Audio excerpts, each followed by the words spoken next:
This is a recording of the short story titled The Star by H.G. Wells. It was on the first day of the new year that the announcement was made, almost simultaneously from 3 observatories, that the motion of the planet Neptune, the outermost of all the planets that wheeled about the sun, had become erratic. Ogilvy had already called attention to a suspected retardation in its velocity in December. Such a piece of news was scarcely calculated to interest the world, the greater portion of whose inhabitants were unaware of the existence of the planet Neptune, nor outside the astronomical profession did the subsequent discovery of a faint remote speck of light in the region of the perturbed planet cause any great excitement. Scientific people, however, found the intelligence remarkable enough, even before it became known that the new body was rapidly growing larger and brighter, that its motion was quite different from the orderly progress of the planets, and that the deflection of Neptune and its satellite was becoming now of an unprecedented kind. Few people without training in science can realize the huge isolation of the solar system. The sun with its specks of planets, its dust of planetoids, and its impalpable comets swims in vacant immensity that almost defeats the imagination. Beyond the orbit of Neptune there is space, vacant so far as human observation has penetrated, without warmth or light or sound, blank emptiness, for 20 billion times a million miles. That is the smallest estimate of the distance to be traversed before the nearest of the stars is attained, and, saving a few comets, more unsubstantial than the thinnest flame, no matter had ever to human knowledge crossed the gulf of space, until early in the 20th century this wanderer appeared. A vast mass of matter it was, bulky, heavy, rushing without warning out of the black mystery of the sky into the radiance of the sun. By the second day it was clearly visible to any decent instrument, as a speck with a barely sensible diameter in the constellation Leo near Regulus. In a little while an opera glass could attain it. On the 3rd day of the new year, the newspaper readers of 2 hemispheres were made aware for the first time of the real importance of this unusual apparition in the heavens. A planetary collision, one London paper headed the news, and proclaimed Duchenne's opinion that this strange new planet would probably collide with Neptune. The leader writers enlarged upon this topic, so that in most of the capitals of the world, on January 3rd, there was an expectation, however vague, of some eminent phenomenon in the sky. And as the night followed the sunset round the globe, thousands of men turned their eyes skyward to see the old familiar stars just as they had always been. Until it was dawn in London and Pollux setting, and the stars overhead grown pale. The winter's dawn it was, a sickly filtering accumulation of daylight, and the light of gas and candles shone yellow in the windows to show where people were astir. But the yawning policemen saw the thing, the busy crowds in the markets stopped agape, workmen going to their work betimes, milkmen, the drivers of news carts, dissipation going home jaded and pale, homeless wanderers, sentinels on their beats, and in the country laborers trudging afield, poachers slinking home. All over the dusky, quickening country it would be seen, and out at sea by seamen watching for the day. A great white star comes suddenly into the westward sky. Brighter it was than any star in our skies, brighter than the evening star at its brightest. It still glowed out white and large, no mere twinkling spot of light, but a small round clear shining disk, an hour after the day had come. And where science has not reached, men stared and feared, telling one another of the wars and pestilences that are foreshadowed by these fiery signs in the heavens. Sturdy Boers, dusky Hottentots, Gold Coast Frenchmen, Spaniards, Portuguese, stood in the glow of the sunrise watching the setting of this strange new star. And in 100 observatories there had been suppressed excitement, rising almost to shouting pitch, as the 2 remote bodies had rushed together. There had been a hurrying to and fro to gather photographic apparatus and spectroscope, to gain this appliance and that, to record the novel astonishing sight, the destruction of a world, for it was a world, a sister planet of our Earth, far greater than our Earth indeed, that had so suddenly flashed into flaming death. Neptune it was, which had been struck, fairly and squarely, by the planet from outer space, and the heat of concussion had incontinently turned two solid globes into one vast mass of incandescence. Round the world that day, 2 hours before the dawn, went the pallid great white star, fading only as it sank westward and the sun mounted above it. Everywhere man marveled at it, but of all those who saw it none could have marveled more than those sailors, habitual watchers of the stars, who far away at sea had heard nothing of its advent and saw it now rise like a pygmy moon and climb zenithward and hang overhead and sink westward with the passing of the night. And when it rose over Europe, everywhere were crowds of watchers on hilly slopes, on house roofs, in open spaces, staring eastward, waiting for the rising of the new star. It rose with a white glow in front, like the glare of a white fire, and those who had seen it come into existence the night before cried out at the sight of it. "It is larger," they cried, "it is brighter," and indeed the moon, a quarter full and sinking in the west, was in its apparent size beyond comparison, but scarcely in all its breadth had it as much brightness now as the little circle of the strange new star. "It is brighter," cried the people clustering in the streets, but in the dim observatories the watchers held their breath and peered at one another. "It is nearer," they said, "nearer!" And voice after voice repeated, "It is nearer," and the clicking telegraph that took up, and it trembled along telephone wires, and in 1,000 cities grimy compositors fingered the type. "It is nearer." Men writing in offices, struck with strange realization, flung down their pens. Men talking in 1,000 places suddenly came upon a grotesque possibility in the words, "It is nearer." It hurried along awakening streets. It was shouted down the frost-stilled ways of quiet villages. Men who had read these things from the throbbing tapes stood in yellow-lit doorways shouting the news to the passers-by. "It is nearer!" Pretty women, flushed and glittering, heard the news told jestingly between dances, and feigned an intelligent interest they did not feel. Nearer! Indeed, how curious! How clever people must be to find out things like that! Lonely tramps faring through the wintry night murmured those words to comfort themselves, looking skyward. It has need to be nearer, for the night's as cold as charity. Don't see much warmth from it if it is nearer, all the same. "What is a new star to me?" cried the weeping woman kneeling beside her dead. The schoolboy, rising early for his examination work, puzzled it out for himself, with the great white star shining broad and bright through the frost flowers of his window. "Centrifugal, centripetal," he said, with his chin on his fist. "Stop a planet in its flight, rob it of its centrifugal force. What then? Centripetal has it, and down it falls into the sun. And this, do we come in the way? I wonder." The light of that day went the way of its brethren, and with the later watches of the frosty darkness rose the strange star again, and it was now so bright that the waxing moon seemed but a pale yellow ghost of itself, rising huge in the sunset hour. In a South African city a great man had married, and the streets were alight to welcome his return with his bride. "Even the skies have illuminated," said the flatterer.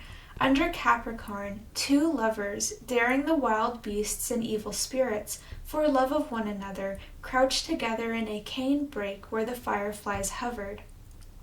"That is our star," they whispered, and felt strangely comforted by the sweet brilliancy of its light. The master mathematician sat in his private room and pushed the papers from him. His calculations were already finished. In a small white phial there still remained a little bit of the drug that had kept him awake and active for 4 long nights. Each day, serene, explicit, patient as ever, he had given his lecture to his students, and then had come back at once to his momentous calculation. His face was grave. a little drawn and hectic from his drugged activity. For some time he seemed lost in thought. Then he went to the window, and the blind went up with a click. Halfway up the sky, over the clustering roofs, chimneys, and steeples of the city, hung the star. He looked at it as one might look into the eye of a brave enemy. "You may kill me," he said after a silence, "but I can hold you, and all the universe for that matter, in the grip of this little brain. I would not change even now." He looked at the little phial. "There will be no need of sleep again," he said. The next day at noon, punctual to the minute, he entered his lecture theatre, put his hat on the end of the table as his habit was, and carefully selected a large piece of chalk. It was a joke among his students that he could not lecture without that piece of chalk to fumble in his fingers, and once he had been stricken to impotence by their hiding his supply. He came and looked under his gray eyebrows at the rising tiers of young, fresh faces, and spoke with his accustomed, studied commonness of phrasing. "Circumstances have risen. Circumstances beyond my control," he said, and paused, "which will debar me from completing the course I had designed. It would seem, gentlemen, if I may put the thing clearly and briefly, that man has lived in vain." The students glanced at one another. Had they heard aright? Mad? Raised eyes and grinning lips there were, but one or two faces remained intent upon his calm, gray-fringed face.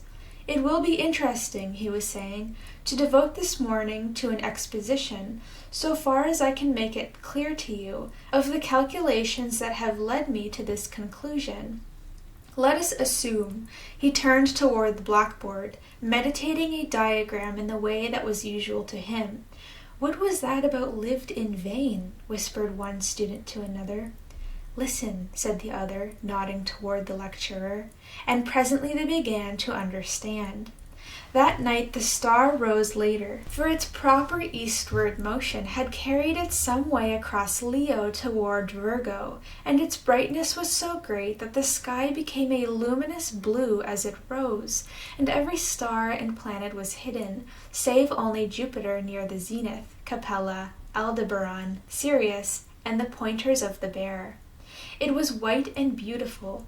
In many parts of the world that night a pallid halo encircled it about. It was perceptibly larger. In the clear refractive sky of the tropics, it seemed as if it were nearly a quarter of the size of the moon. The frost was still on the ground in England, but the world was as brightly lit as if it were midsummer moonlight. One could see to read quite ordinary print by that cold, clear light, and in the cities the lamps burnt yellow and wan. And everywhere the world was awake that night, and throughout Christendom a somber murmur hung in the keen air over the countryside like the buzzing of the bees in the heather, and this murmurous tumult grew to a clangor in the cities. It was the tolling of the bells in a million belfry towers and steeples, summoning the people to sleep no more, to sin no more, but to gather in their churches and pray. And overhead, growing larger and brighter, as the earth rolled on its way and the night passed, rose the dazzling star. And the streets and houses were alight in all the cities, the shipyards glared, and whatever roads led to a high country were lit and crowded all night long. And in all the seas already the warning of the master mathematician had been telegraphed over the world. And in all the seas about the civilized lands, ships with throbbing engines and ships with bellying sails, crowded with men and living creatures, were standing out to ocean and the north. For already the warning of the master mathematician had been telegraphed over the world, and translated into 100 tongues. The new planet and Neptune, locked in a fiery embrace, were whirling headlong, ever faster and faster toward the sun. Already every second this blazing mass flew 100 miles, and every second its terrific velocity increased. As it flew its course, it must pass 100 million of miles wide of the earth and scarcely affect it. But near its destined path, as yet only singly perturbed, spun the mighty planet Jupiter, and his moons sweeping splendid around the sun. Every moment now the attraction between the fiery star and the greatest of the planets grew stronger. And the result of that attraction? Inevitably, Jupiter would be deflected from its orbit to a new elliptical path, and the burning star, swung by his attraction wide of its sunward rush, would describe a curved path and perhaps collide with, and certainly pass close to, our Earth. Earthquakes, volcanic outbreaks, cyclones, sea waves, floods, and a steady rise in temperature to I know not what limit, so prophesied the master mathematician. And overhead, to carry out his words, lonely and cold and livid, blazed the star of the coming doom. To many who stared at it that night until their eyes ached, it seemed that it was visibly approaching. And that night, too, the weather changed, and the frost that had gripped all Central Europe and France and England softened towards a thaw. But you must not imagine, because I have spoken of people praying through the night, and people going aboard ships, and people fleeing towards mountainous country, that the whole world was already in a terror because of the star. As a matter of fact, use and wont still ruled the world, and save for the talk of idle moments and the splendor of the night, 9 human beings out of 10 were still busy at their common occupations. In all the cities, the shops, save one here and there, opened and closed at their proper hours. The doctor and the undertaker plied their trades, and workers gathered in the factories. Soldiers drilled, scholars studied, lovers sought one another, thieves lurked and fled, politicians planned their schemes. The presses of the newspapers roared through the nights, and many a priest of this church and that would not open his holy building to further what he considered a foolish panic. The newspapers insisted on the lesson of the year 1000, for then, too, people had anticipated the end. The star was no star, mere gas, a comet, and were it a star, it could not possibly strike the earth. There was no precedent for such a thing. Common sense was sturdy everywhere, scornful, jesting, a little inclined to persecute the obdurate fearful. That night at 7:15 by Greenwich time, the star would be at its nearest to Jupiter. Then the world would see the turn things would take. The master mathematician's grim warnings were treated by many as so much mere elaborate self-advertisement. Common sense at last, a little heated by argument, signified its unalterable convictions by going to bed. So too, barbarism and savagery, already tired of the novelty, went about their nightly business, and save for a howling dog here and there, the beast world left the star unheeded. And yet when at last the watchers in the European states saw their star rise, an hour later, it is true, but no longer than it had been the night before, there were still plenty awake to laugh at the master mathematician, to take the danger as if it had passed. But hereafter the laughter ceased. The star grew. It grew with a terrible steadiness hour after hour, a little larger each hour, a little nearer the midnight zenith, and brighter, until it had turned night into day. Had it come straight to the earth instead of in a curved path, had it lost no velocity to Jupiter, it must have leapt the intervening gulf in a day. But as it was, it took 5 days together to come by our planet. The next night it had become a third the size of the moon, before it set to English eyes, and the thaw was assured. It rose over America nearly the size of the moon, but blinding white to look at, and hot, and a breath of hot wind blew now with its rising and gathering strength, and in Virginia and Brazil and down the St. Lawrence Valley it shone intermittently through a driving reek of thunder clouds, flickering violet lightning, and hail unprecedented. In Manitoba were a thaw and devastating floods, and upon the mountains of the earth the snow and ice began to melt that night, and all the rivers coming out of high country flowed thick and turbid, and soon, in their upper reaches, with swirling trees and the bodies of beasts and men. They rose steadily, steadily in the ghostly brilliance, and came trickling over their banks at last, behind the flying population of their valleys. And along the coast of Argentina and up the South Atlantic tides were higher than they had ever been in the memory of man, and the storms drove the waters in many cases scores of miles inland, drowning whole cities. And so great grew the heat during the night that the rising of the sun was like the coming of a shadow. The earthquakes began and grew until all down America from the Arctic Circle to Cape Horn hillsides were sliding, fissures were opening, and houses and walls crumbling to destruction. China was lit glowing white, but over Japan and Java and all the islands of Eastern Asia, the great star was a ball of dull red fire because of the steam and smoke and ashes the volcanoes were spouting forth to salute its coming. Above were the lava, hot gases and ash, and below the seething floods, and the whole earth swayed and rumbled with the earthquake shocks. Soon the immemorial snows of Tibet and the Himalayas were melting and pouring down by 10 million deepening, converging channels upon the plains of Burma and Hindustan.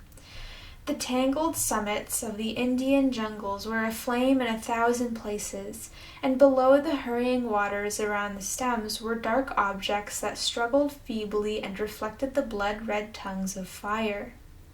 And in an ungovernable confusion, a multitude of men and women fled down the broad riverways to that one last hope of men, the open sea.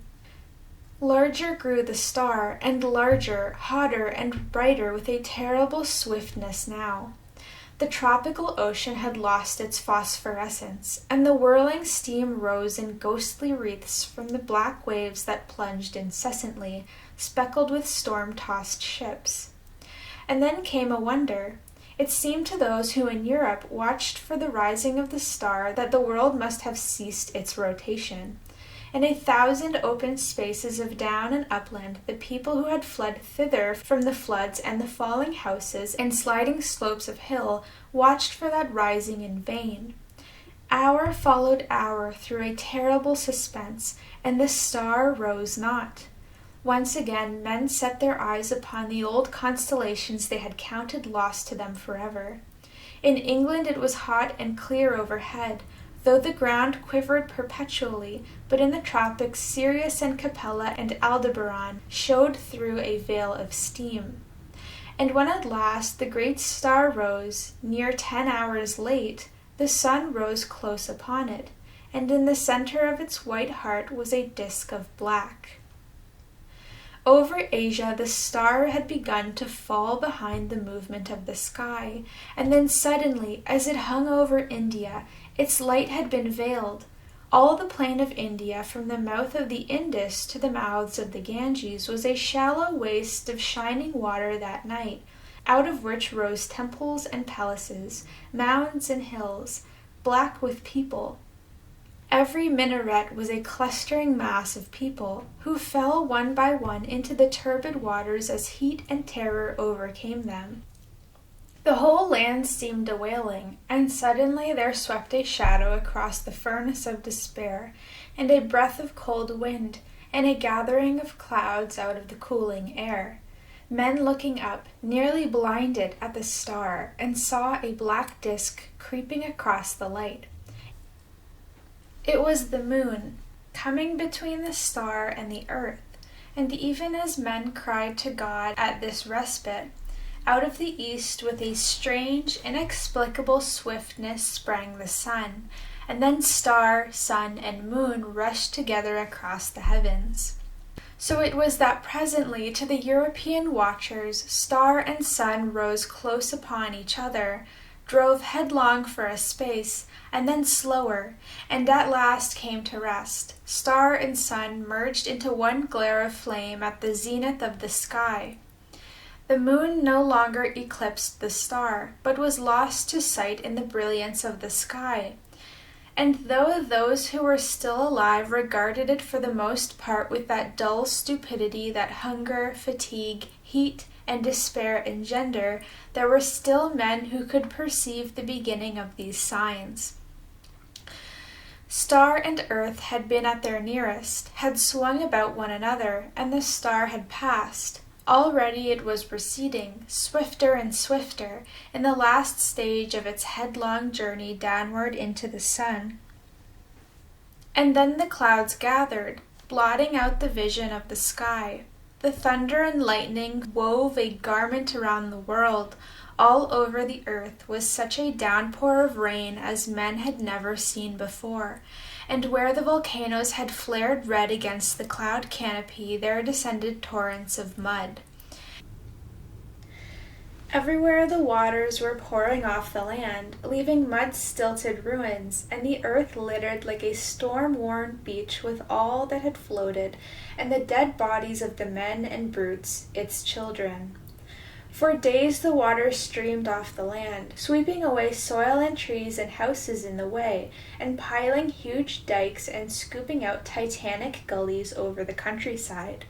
Those were the days of darkness that followed the star and the heat. All through them, and for many weeks and months, the earthquakes continued. But the star had passed, and men, hunger-driven and gathering courage only slowly, might creep back to their ruined cities, buried granaries, and sodden fields. Such few ships as had escaped the storms of that time came stunned and shattered, and sounding their way cautiously through the new marks and shoals of once familiar ports. And as the storms subsided, men perceived that everywhere the days were hotter than of yore, and the sun larger, and the moon, shrunk to 1/3 of its size, took now 80 days between its new and new.